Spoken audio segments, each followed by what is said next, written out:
7 দিনের মধ্যে চালু হচ্ছে স্বপ্নের মেট্রো রেল। আপাতত বন্ধই থাকছে ক্ষতিগ্রস্ত মিরপুর 10 ও কাজীপাড়া স্টেশন। বৃহস্পতিবার থেকে চলবে আন্তনগর ট্রেন। দুর্নীতি মামলা থেকে অব্যাহতি পেলেন অন্তর্বর্তীকালীন সরকারের প্রধান উপদেষ্টা ডক্টর মোহাম্মদ ইউনূস। খালাস দেওয়া হয়েছে 14 আসামিকেও।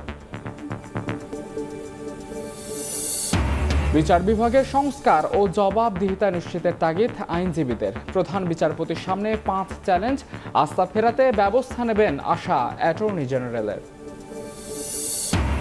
কর্মবিরতি প্রত্যাহারের ঘোষণা পুলিশ সদস্যদের। পরিবর্তন হচ্ছে ইউনিফর্ম ও লোগো, জানালেন স্বরাষ্ট্র উপদেষ্টা। বললেন, অভিযোগ থাকলে ঊর্ধ্বতনদের জানাতে হামলা নয়।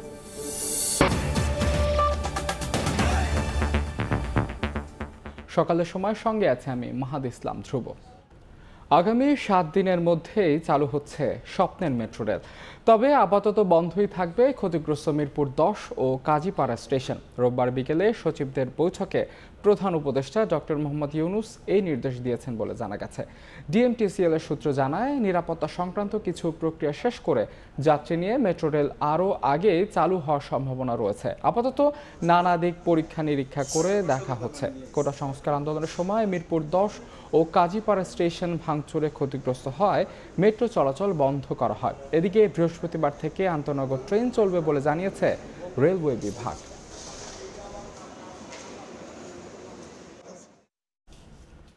বিগত সরকারের আমলে করা দুর্নীতির মামলা থেকে খালাস পেয়েছেন অন্তর্বর্তীকালীন সরকারের প্রধান উপদেষ্টা অধ্যাপক ডক্টর মোহাম্মদ ইউনূস।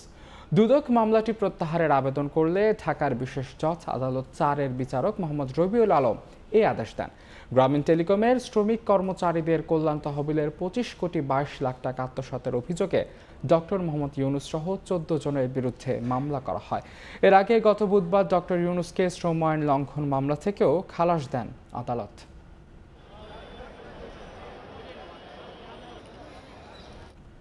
পুলিশের সব দাবি মেনে নেওয়া হবে বলে জানিয়েছেন স্বরাষ্ট্র উপদেষ্টা ব্রিগেডিয়ার জেনারেল অবসরপ্রাপ্ত এম শাখাওয়াত হোসেন। তিনি বলেন, বৃহস্পতিবারের মধ্যে পুলিশ সদস্যরা কাজে না ফিরলে চাকরি করতে ইচ্ছুক নয় বলে ধরে নেওয়া হবে। রাজনীতিবিদরা পুলিশকে আর লাঠিয়াল বাহিনী হিসাবে ব্যবহার করতে পারবে না বলেও জানিয়েছেন তিনি। আন্দোলনে গণমাধ্যমের ভূমিকা নিয়েও প্রশ্ন তোলেন স্বরাষ্ট্র উপদেষ্টা। প্রশ্নবিদ্ধ সরকার তাদের লাঠিয়াল বাহিনীতে পরিণত করায় জনগণের ভিন্ন প্রতিক্রিয়া হয়। অতি উৎসাহী পুলিশের নির্দেশদাতাদের খুঁজে বের করে শিগগিরই আইনের আওতায় আনার হুঁশিয়ারি দেন তিনি। পুলিশকে আপনি আর পুলিশ লাঠিয়াল বাহিনীর মতো পরিচালিত করতে পারবেন না। I will insist police will be under police commission. ছাত্র জনতার আন্দোলনে গণমাধ্যমের ভূমিকা নিয়েও প্রশ্ন তোলেন স্বরাষ্ট্র উপদেষ্টা। বলেন, নীতি না মেনে সংবাদ পরিবেশন করলে গণমাধ্যমের বিরুদ্ধেও ব্যবস্থা নেওয়া হবে। আপনারা সত্যি ঘটনা তুলে ধরেন নাই। আপনারা যদি ওই সময় সত্যি ঘটনা তুলে ধরতেন যে কি হচ্ছে, তাহলে আজকে পুলিশের এই অবস্থা হয় না। বিবিসির থেকে আমি দেখতেছি, কিন্তু আমাদের মিডিয়া দেখাতে পারল না। সেই মনীয় চাটুকারি মিডিয়া হবে, বন্ধ করে দেবো। একই দিন নিজের প্রথম কর্মদিবসে সচিবালয়েও কথা বলেন এই উপদেষ্টা। স্থবির হয়ে পড়া পুলিশকে পুনরুজ্জীবিত করতে সবাইকে ঐক্যবদ্ধ হওয়ার আহ্বান জানান তিনি। এই বৃহস্পতিবারের মধ্যে যে যার জায়গায় চলে যাবেন, ডিউটিতে থাকবেন। যা হয়ে গেছে সেটা হয়তো কারোর গায়ে কেউ হাত দেবেন না, বিচার বিভাগ বিচার করবে। আপনারা যদি বৃহস্পতিবারে না আসেন, আমরা ধরে নেব আপনারা চাকরিতে ইচ্ছুক নন।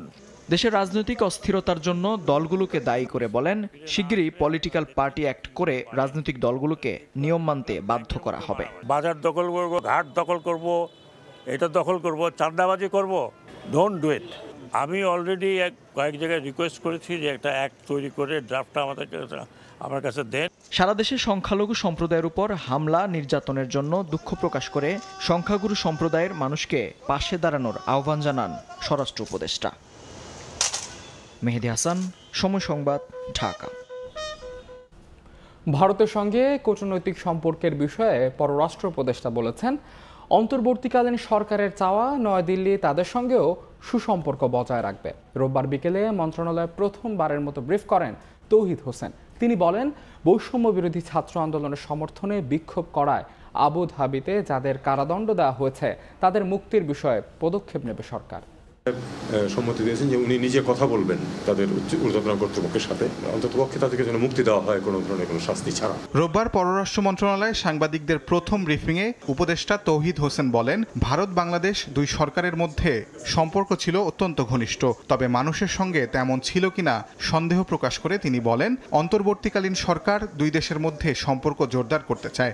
মানুষের মাঝে কতটুকু যে সোনালী অধ্যায় চলছিল মানুষের মনে সম্পর্কের ব্যাপারে, সেটা নিয়ে আমার সন্দেহ আছে।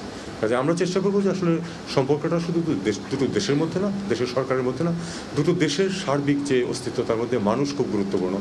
মানুষ যেন ভাবে যে ভারত আমাদের খুব ঘনিষ্ঠ বন্ধু, আমরা এটাই চাই। ভারতীয় সংবাদ মাধ্যমে শেখ হাসিনার চিঠি প্রকাশ হয়েছে। সেখানে তিনি অভিযোগ করেছেন, যুক্তরাষ্ট্রের কাছে সেন্ট মার্টিন না দেয়ায় তাকে ক্ষমতাচ্যুত করা হয়েছে। আর সজীব ওয়াজেদ জয় দাবি করেছেন, শেখ হাসিনা পদত্যাগই করেননি, যদিও এই দুটি দাবিকেই ভিত্তিহীন বলছেন পররাষ্ট্র বিষয়ক উপদেষ্টা।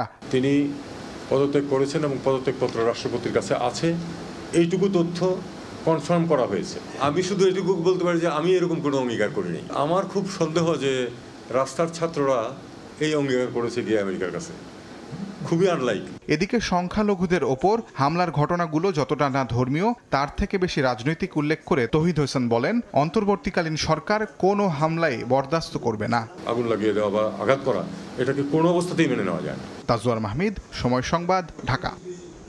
বিচার বিভাগের সব খাতে সংস্কার ও জবাবদিহিতা নিশ্চিতের তাগিদ দিয়েছেন আইনজীবীরা। তারা বলছেন, মামলার জট কমানো, আস্থা ফেরানো, দুর্নীতি ও হস্তক্ষেপ মুক্ত রাখা সহ নতুন প্রধান বিচারপতির সামনে রয়েছে 5 চ্যালেঞ্জ।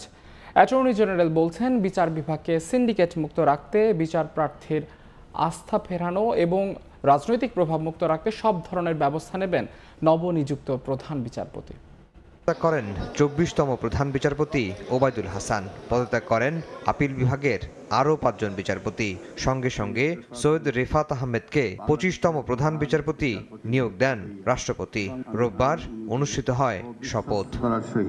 ও বিশ্বস্ততার সহিত আমার পদের কর্তব্য। আইনজীবীরা বলছেন, মামলা জট কমানো, আস্থা ফেরানো, দুর্নীতি ও হস্তক্ষেপ মুক্ত রাখা সহ নতুন প্রধান বিচারপতির সামনে রয়েছে 5 চ্যালেঞ্জ। মূল চ্যালেঞ্জ যেটা হচ্ছে যে বিচার বিভাগকে যে নির্বাহী বিভাগের বিশেষ করে আইন মন্ত্রণালয় দ্বারা শৃঙ্খলিত ছিল এবং এখানে দলীয় আনুগত্যের যে একটা কালচার এস্টাবলিশ হয়েছে, এটাকে ভেঙে চুরে চুরমার করে দেওয়া। বিচার বিভাগে যে নিয়োগ প্রক্রিয়া, সেই নিয়োগ প্রক্রিয়াটা স্বচ্ছ হওয়া, যারা বিচারক হিসাবে দায়িত্ব পালন করবেন তারা যেন তাদের স্বচ্ছতা এবং আইনানুগ আচরণটা অব্যাহত রাখেন, সেই জায়গাটাও এনশিওর করা দরকার।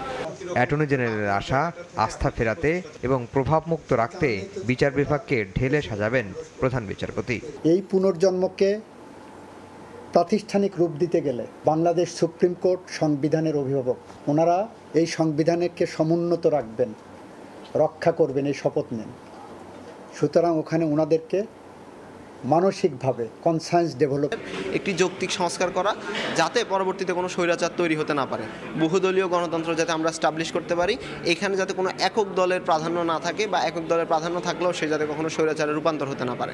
শুধু বিচার বিভাগই নয়, সাংবিধানিক সকল প্রতিষ্ঠানে সংস্কার ও শক্তিশালী করার তাগিদ দিয়েছেন বিশ্লেষকরা।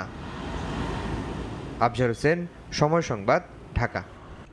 অবৈধ বোর্ড মিটিংয়ের মাধ্যমে সময় টেলিভিশনের এমডি ও সিইওকে অপসারণের খবর ছড়াচ্ছে একটি মহল, যা আদৌ সত্য নয়। সময় টেলিভিশনের লাইসেন্স বর্তমান এমডির নামে, সুতরাং তাকে অপসারণ করার কোনো সুযোগ নেই। 2009 সালের মে মাসে সময় মিডিয়া লিমিটেড গঠনের জন্য জেলা প্রশাসক কার্যালয়ে আবেদন করেন বর্তমান ব্যবস্থাপনা পরিচালক।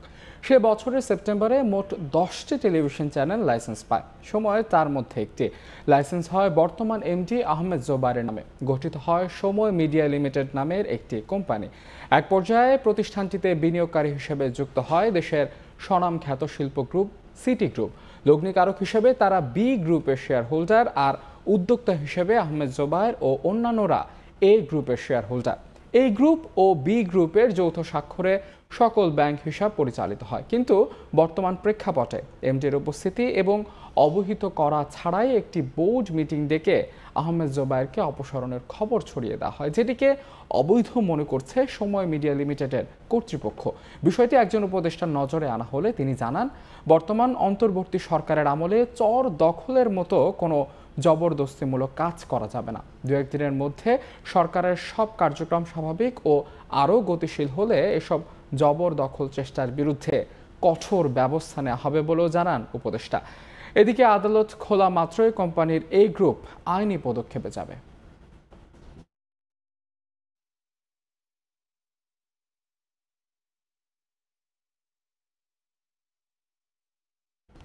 কর্মবিরতি প্রত্যাহারের ঘোষণা দিয়েছেন 11 দফা দাবিতে আন্দোলনরত পুলিশ সদস্যরা।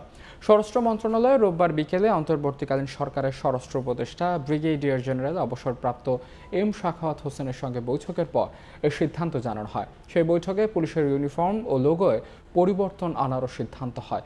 এখন থেকে কোনো পুলিশ সদস্যের বিরুদ্ধে অভিযোগ থাকলে ঊর্ধ্বতন কর্মকর্তাদের জানাতে হবে। পুলিশের উপর কোনো ধরনের হামলা চালানো যাবে না বলেও সিদ্ধান্ত হয় সেই বৈঠকে।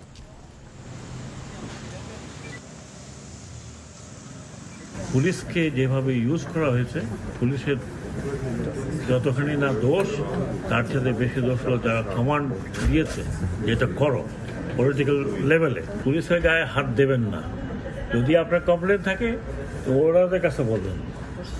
আমরা কোনো অন্যায়কারীকে আমরা ছাড় দেবো না। ইউনিফর্ম লোগো চেঞ্জ হবে, যত তাড়াতাড়ি সম্ভব চেঞ্জ হবে। রেমিটেন্স পাঠাতে আস্থা ফিরেছে প্রবাসী বাংলাদেশিদের। দেশের অর্থনীতির ভিত মজবুত করতে গুরুত্বপূর্ণ ভূমিকা রাখতে আগ্রহী তারা। একই সঙ্গে ভরসা রাখছেন নোবেলজয়ী প্রধান উপদেষ্টা ডক্টর মোহাম্মদ ইউনূসের প্রতি। ফ্রান্সের প্যারিস থেকে এসএম ইকবালের রিপোর্ট। গার্দো নর্থ ইউরোপের বিজনেস সেন্টার। প্রতিদিন প্রায় 7 লাখ মানুষের চাপ সামলানো এই অঞ্চলে আছে ছোট্ট এক বাংলাদেশ, যেখানে প্রতিটা দিন শুরু হয় অনেকটা কর্মব্যস্ত ঢাকার মতোই। প্যারিসে বসবাসরত অধিকাংশ বাঙালির রুটি রুজির এই কেন্দ্রে যেমন আছেন খেটে খাওয়া বাঙালি, ঠিক তেমনি আছেন ক্ষুদ্র ও মাঝারি ব্যবসায়ী। হাজার মাইল দূরে হলেও দেশের অর্থনীতির সঙ্গে আছে যাদের নিবিড় সম্পর্ক। তৈরি পোশাক শিল্পের পর বাংলাদেশের অর্থনীতিতে গুরুত্বপূর্ণ অবদান রাখে প্রবাসী আয়। তবে রাজনৈতিক অস্থিরতার জন্য সম্প্রতি দেশে টাকা পাঠাতে বেঁকে বসেন তারা। অন্ধকার দূরে ঠেলে নতুন বাংলাদেশের দায়িত্বে ডক্টর মোহাম্মদ ইউনূস। এই নোবেল ম্যানেই ভরসা প্রবাসীদের। গত কয়েকদিন আগে আমরা ওয়াদা করেছিলাম দেশে আর রেমিটেন্স পাঠাবো না। এখন থেকে আমরা সবাই অঙ্গীকারবদ্ধ, আমরা দেশে রেমিটেন্স পাঠাবো। স্বাধীন হয়েছে নতুন করে, সেক্ষেত্রে আমরা আবার দেশের অর্থনীতি চাকা সচল করতে, উন্নয়ন করতে আমরাও অবদান রাখতে চাই। শুধু গার্দো নর্থ নয়, আলোক ঝলমলে অভিজাত প্যারিসেও আধিপত্য আছে বাংলাদেশি ব্যবসায়ীদের, যাদের অনেকেই সম্পৃক্ত অল ইউরোপ বিজনেস কমিউনিটির সঙ্গেও। নতুন বাংলাদেশ বিনির্মাণে তাদের সঠিক উপায়ে সম্পৃক্ত করতে পারলে দ্রুত ইতিবাচক ফল আসবে বলে মত সংশ্লিষ্টদের। বড় শক্তি হচ্ছে প্রবাসীদের সেভিংস। এইটা কিভাবে বাংলাদেশে নেওয়া যায়, বিভিন্ন ইম্পর্টেন্ট পরিকল্পনার মধ্যে তারা কীভাবে অংশগ্রহণ করতে পারে। যখনই তারা সেই অংশগ্রহণে যাবে, যখন তারা এর মধ্যে সম্পৃক্ত থাকবে, তাদের কাছে কেউ জবাবদিহিতা করার জন্য সামনে থাকবে এবং তাদের আস্থার মানুষগুলো বাংলাদেশের প্রশাসনের সঙ্গে একসঙ্গে কাজ করার সুযোগ পাবে। বিশ্বব্যাংকের তথ্য অনুযায়ী রেমিটেন্স পাঠানোয় বাংলাদেশের অবস্থান 7ম, যার বড় অংশ আসে মধ্যপ্রাচ্য, মার্কিন যুক্তরাষ্ট্র এবং যুক্তরাজ্য থেকে। ফ্রান্সেও আছে অপার সম্ভাবনা। উপযুক্ত পরিকল্পনায় এই সুযোগ কাজে লাগানোর আহ্বান ব্যবসায়ীদের। এসএম ইকবাল, সময় সংবাদ, প্যারিস। ভোলার বোরহানুদ্দিনে 2টি সেতু নির্মাণের পর সংযোগ সড়ক ও গাইড ওয়াল না করেই 2 বছরের বেশি সময় ফেলে রেখেছে ঠিকাদার। এতে নতুন ব্রিজের সুফল ভোগ করা তো দূরের কথা, বন্ধ হয়ে গেছে 2 ইউনিয়নের বাসিন্দাদের সহজ যোগাযোগ ব্যবস্থা। দ্রুত সংযোগ সড়কের কাজ শেষ করে সেতু দিয়ে চলাচল স্বাভাবিক করার দাবি তাদের। এদিকে ঠিকাদারদের বিরুদ্ধে ব্যবস্থা নেওয়া সহ দ্রুত অসমাপ্ত কাজ শেষ করার আশ্বাস এলজিইডির। উৎপল দেবনাথের ছবিতে নাসির উদ্দিন লিটনের রিপোর্ট।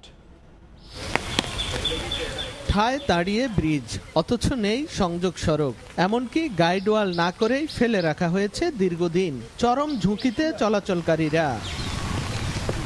ভোলার বোরহানুদ্দিনের মুন্সিরহাট প্রাথমিক বিদ্যালয় সংলগ্ন আরসিসি ব্রিজটি নির্মাণ কাজ শেষ হয় 2 বছর আগে। ঠিকাদারি প্রতিষ্ঠান ব্রিজের সংযোগ সড়ক নির্মাণ না করেই উল্টো রাস্তার মাটি কেটে প্রায় 10 ফুট গভীর করে রেখেছে।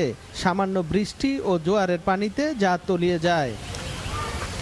এলজিইডি জানিয়েছে দক্ষিণাঞ্চলের আয়রন ব্রিজ নির্মাণ ও পুনর্বাসন প্রকল্পের আওতায় 2020 সালের 23 মে মুন্সিরহাট সড়কে জোড়া ব্রিজ নির্মাণের জন্য কার্যাদেশ দেয়া হয় ঠিকাদারি প্রতিষ্ঠান ইউনুস অ্যান্ড ব্রাদার্সকে।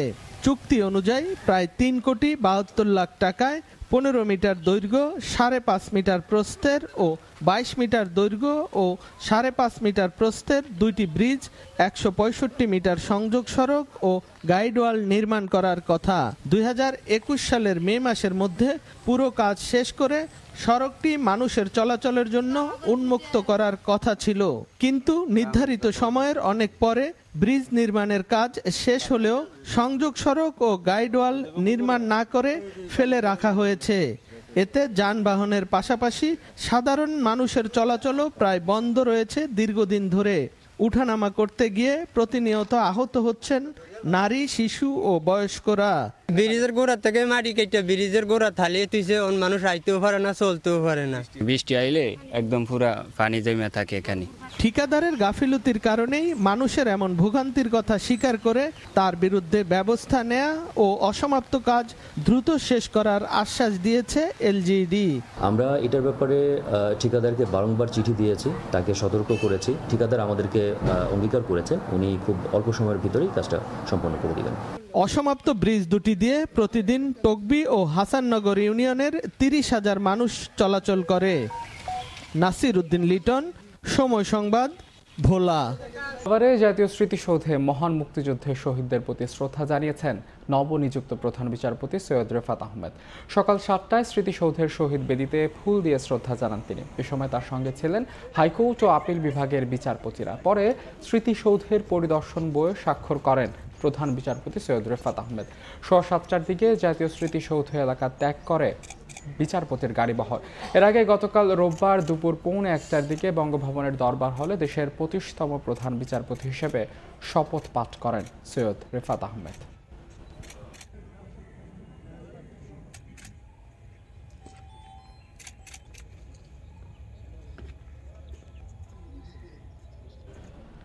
টানা বৃষ্টিতে পটুয়াখালীর বেশিরভাগ জমিতে জলাবদ্ধতা সৃষ্টি হয়েছে, নষ্ট হয়ে গেছে আমনের বীজতলা। এ কারণে চলতি মৌসুমে অধিকাংশ জমি অনাবাদি থাকার শঙ্কা কৃষকের। তবে চাষিদের সব ধরনের সহযোগিতার আশ্বাস কৃষি বিভাগের। মোহাম্মদ মনির হোসেন বাদলের পাঠানো তথ্য ও সুজন দামের ছবি নিয়ে রিপোর্ট। ডুবে আছে ফসলি জমি, বীজতলায় ধানের চারাও নিমজ্জিত হাঁটু পানিতে। কোথাও হাঁটু পানি, কোথাও কোমর পানি। ডুবে গেছে চলতি মৌসুমে রোপণের জন্য তৈরি করা আমনের বীজতলা। টানা বৃষ্টিতে জলাবদ্ধতা সৃষ্টি হয়েছে পটুয়াখালীর বেশিরভাগ ফসলি জমিতে। কৃষক জানান বেশিরভাগ চারা পচে নষ্ট হয়ে গেছে। নতুন করে বীজতলা তৈরির সময় না থাকায় জমি অনাবাদি থাকার শঙ্কা তৈরি হয়েছে। আমরা তিনবার বীজ ফেলাইছি, বর্ষার পানিতে সব নষ্ট হয়ে গেছে। যে আমরা এখন এই বই খাত কি দিয়ে জাগামু এরকম কোনো নেওয়া উপায়। বাচ্চা কাচ্চা কেমনে চলমু, কেমনে বই রোপণ করমু, আমাদের কিছুই নাই। কৃষি অফিস থেকে আমাদের বীজ সরবরাহ না করে তাহলে আমাদের এই জমি আর কোনো রকম রোয়ার কোনো ব্যবস্থা নাই। তবে কৃষকদের সব ধরনের সহযোগিতার আশ্বাস কৃষি বিভাগের। কৃষি বিভাগের পক্ষ থেকে যে সমস্ত কৃষক ক্ষতির আওতায় আসবেন, আগামী দিনের প্রণোদনার কার্যক্রমে তাদের সম্পৃক্ত করে অধিকতর সহযোগিতা প্রদান করা হবে। চলতি আমন মৌসুমে পটুয়াখালীতে 12,120 হেক্টর জমিতে আমনের বীজতলা তৈরি করা হয়েছে। জেলায় আমন আবাদের লক্ষ্যমাত্রা নির্ধারণ করা হয়েছে 1,95,000 হেক্টর জমিতে। সময় সংবাদ, পটুয়াখালী। বৈরী আবহাওয়ার কারণে গভীর সাগরে যেতে পারছেন না পটুয়াখালীর জেলেরা। এছাড়া ভরা মৌসুমেও সমুদ্রে ইলিশের দেখা মিলছে না। এতে বিপাকে পড়েছেন মৎস্যজীবী ও ব্যবসায়ীরা। এজন্য মোহনার ডুবোচরকে দুষছে মৎস্য বিভাগ। তৌকিব পেদার ছবিতে শিকদার জাবির হোসেনের রিপোর্ট। জুলাই থেকে অক্টোবর ইলিশের ভরা মৌসুম। প্রতি বছর এ সময়ে নদী ও সাগরে ধরা পড়ে রূপালী ইলিশ, কিন্তু এবছরের চিত্র অনেকটা ভিন্ন। 65 দিনের নিষেধাজ্ঞা শেষে 23 জুলাই থেকে জেলেরা সাগরে নামলেও জালে ধরা পড়ছে না কাঙ্ক্ষিত ইলিশ। বৈরী আবহাওয়ার কারণে সব জেলে সাগরে যেতে পারছে না। অনেকেই ঘাটে নোঙর করে অনুকূল আবহাওয়ার অপেক্ষায় আছেন। যারা সমুদ্রে যাচ্ছেন তাদের কেউ খালি হাতে ফিরছেন, আবার কেউ ইলিশের পরিবর্তে অল্প পরিমাণ জাটকা নিয়ে ফিরছেন। বড় ইলিশ কম পাওয়ায় লোকসানের মুখে পড়তে হচ্ছে জেলেদের। মাছ মোটামুটি আছে, তেমন একটা না। বড় ইলিশের দেখা নেই বললেই চলে। যে পরিমাণ মাছ আশা করে আজ সাগরে গেছে আমাদের বোট, ওই পরিমাণ মাছ পায় নাই। তবে মৎস্য বিভাগ বলছে নদীর মোহনায় অসংখ্য ডুবোচর সৃষ্টি হয়েছে। এ কারণে ইলিশের বিচরণ বাধাগ্রস্ত হচ্ছে। তাই সমুদ্রে দিন দিন কমে যাচ্ছে ইলিশের সংখ্যা। গণপ্রজাতন্ত্রী বাংলাদেশ সরকার নৌকার একটা খুব সুনির্দিষ্ট ডিজাইন দিয়েছে, যেই ডিজাইনের মাধ্যমে পরবর্তী সময় আমাদের জেলেরা যদি সেই নৌকা তৈরি করে, সেখানে যে উন্নত প্রযুক্তিগুলো ব্যবহার করা হবে, তার ফলে দেখা যাচ্ছে যে গভীর সমুদ্র থেকে আমাদের জেলেরা কাঙ্ক্ষিত মাছ তারা ধরে আনতে পারবে। এদিকে মৎস্য অবতরণ কেন্দ্রগুলোতে ইলিশের সরবরাহ কম থাকায় দামও চড়া। পাইকারি বাজারে 1 কেজির চেয়ে বেশি ওজনের ইলিশ মন প্রতি 65 থেকে 70 হাজার টাকা, 1 কেজি ওজনের ইলিশ প্রতি মন 55 থেকে 60 হাজার টাকা এবং 700 গ্রাম থেকে 900 গ্রাম ওজনের ইলিশ বিক্রি হচ্ছে প্রতি মন 40 থেকে 45 হাজার টাকায়। শিকদার, জাবির হোসেন, সময় সংবাদ, পটুয়াখালী। সকালের সময়ের শীর্ষ সংবাদগুলো জানিয়ে দিচ্ছে আরেকবার। 7 দিনের মধ্যে চালু হচ্ছে স্বপ্নের মেট্রো রেল। আপাতত বন্ধই থাকছে ক্ষতিগ্রস্ত মিরপুর 10 ও কাজীপাড়া স্টেশন। বৃহস্পতিবার থেকে চলবে আন্তনগর ট্রেন। দুর্নীতির মামলা থেকে অব্যাহতি পেলেন অন্তর্বর্তীকালীন সরকারের প্রধান উপদেষ্টা অধ্যাপক ডক্টর মোহাম্মদ ইউনূস। খালাস দেওয়া হয়েছে 14 আসামিকেও। এবং বিচার বিভাগের সংস্কার ও জবাবদিহিতা নিশ্চিতের তাগিদ আইনজীবীদের। প্রধান বিচারপতির সামনে 5 চ্যালেঞ্জ। আস্থা ফেরাতে ব্যবস্থা নেবেন আশা অ্যাটর্নি জেনারেলের।